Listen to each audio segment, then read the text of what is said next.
ceux qui sont employés savent très bien ce qu'il est comme danger.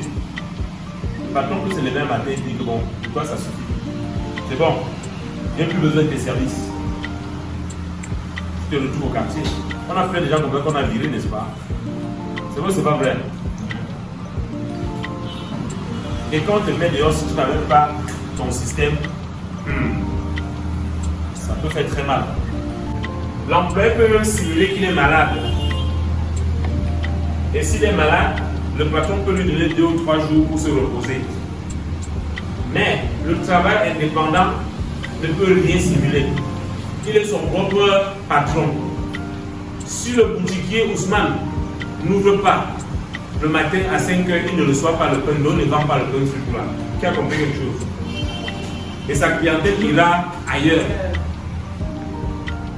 Donc, Robert dit que ce soit l'employé ou bien le travail indépendant, ils sont 95% de la population mondiale. Et ils se partagent 5% des richesses. C'est peut-être choquant, ça fait peut-être mal, mais c'est la vérité.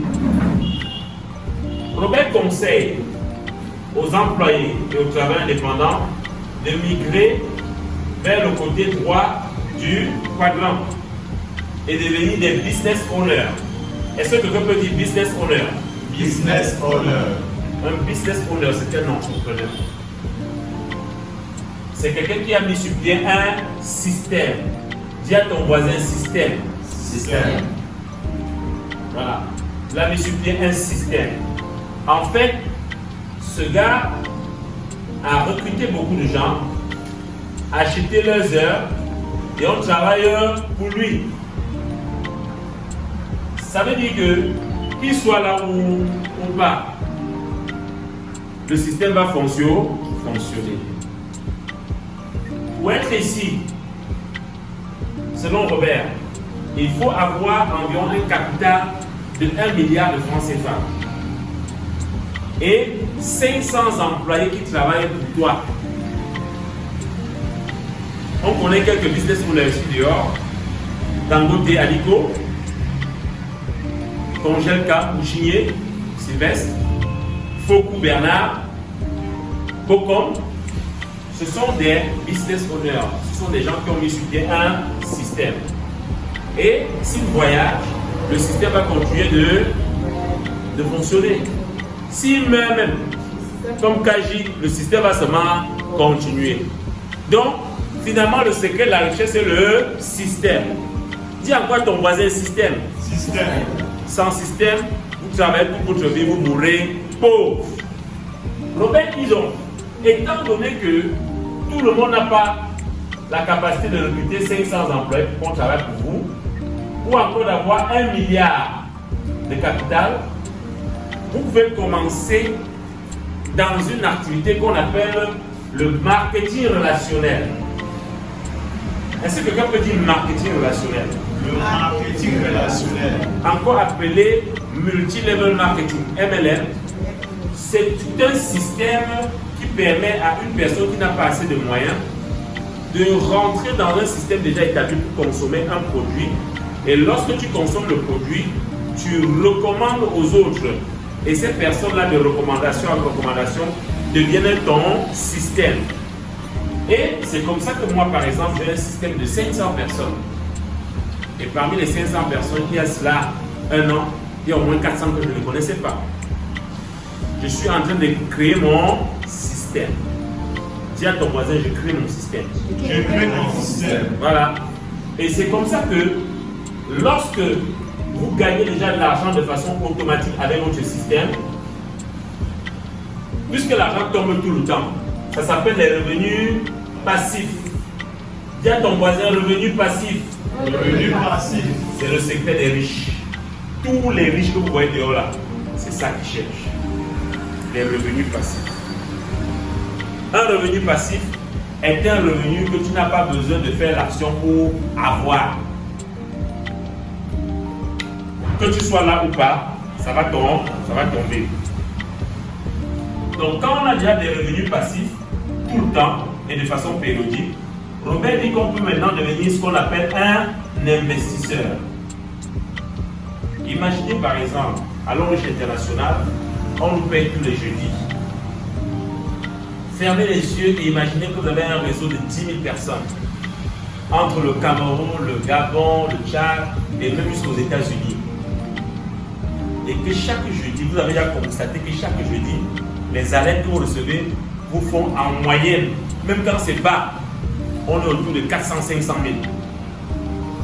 Que ça tombe régulièrement. Et je peux vous garantir qu'il y a des gens ici qui reçoivent ça.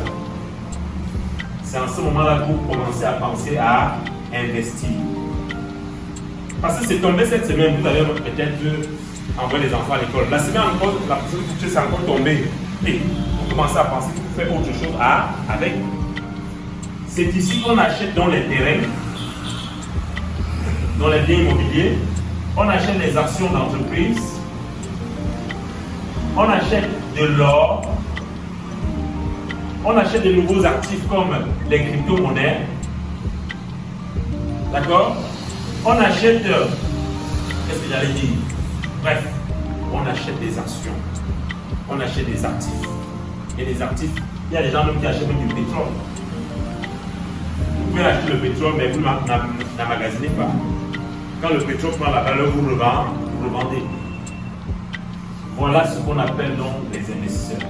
Robert nous dit donc que ceux qui sont de ce côté, les B et les I, ils ne sont que 5%. Et se partagent 95% de la richesse mondiale. Tu as compris quelque chose? Si ça t'énerve trop, prise ton système. Ceux-ci, ils sont 95% et se partagent 5% de la richesse. Ceux-là ne sont que 5%, mais contrôlent 95% de la richesse mondiale. Si tu entends ça, ça te fait pas mal, tu vas mourir pauvre. Ça veut dire que notre monde est injuste. Et pourquoi notre monde est injuste? Parce que la plupart de ceux-ci-là ont décidé de s'enfermer dans leur zone de confort. La pauvreté ou la richesse, c'est un choix. Comment on me regarde comme si elle ne comprend pas? C'est vrai. Tu peux choisir d'être riche, tu peux choisir d'être pauvre. Première chose, si tu veux être riche, crée d'abord ton système. Deuxième chose, travaille pour que ton système prenne de l'ampleur. Travaille dur jusqu'à ça fait mal. Sors, parle de ce que tu fais aux gens. Tu as une boutique en ligne. Est-ce que tes amis, est-ce que tes collègues, est-ce que ta famille connaît que tu vends les pâtes dentifrice? Est-ce qu'ils savent que s'ils prennent l'artro, ça peut soulager, n'est-ce pas, leur problème de genou? Est-ce que tu en as parlé suffisamment? Travaille ton système. Parce que quand le système va commencer à te payer, on va dire que tu es entré dans la sorcellerie. Ça ne s'arrête jamais. Donc, voici donc présenté le quadrant du cash flow. Maintenant, ceux qui sont employés savent très bien ce qu'il est quel comme danger. Le patron peut se lever un matin et dire que bon, pour toi ça suffit. C'est bon, il n'y a plus besoin de tes services. Tu te retrouves au quartier. On a fait des gens comme ça qu'on a viré, n'est-ce pas? C'est vrai, c'est pas vrai. Et quand on te met dehors, si tu n'avais pas ton système, ça peut faire très mal.